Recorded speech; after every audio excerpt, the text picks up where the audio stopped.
మంచి క్వశ్చన్ అడిగినావు.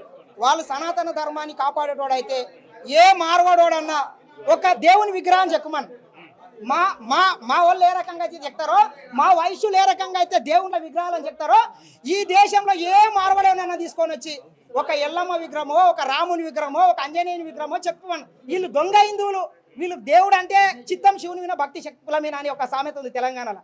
వీళ్లకు హిందూ మతానికి సంబంధం లేదు. హిందూ ధర్మాన్ని కాపాడతాం, మన కోమట్లు కాపాడతారు.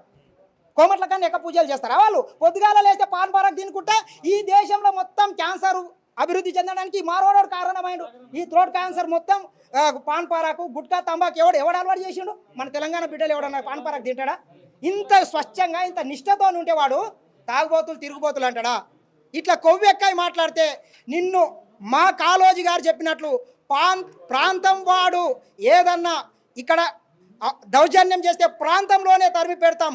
ప్రాంతేతరుడు ఈ తెలంగాణ గడ్డ మీద ఏదైనా ఓవర్ యాక్షన్ చేస్తే తెలంగాణ గడ్డ దాటిన దాకా తరిమి గుజరాత్ మార్వాడని తరిమి కొడతాం.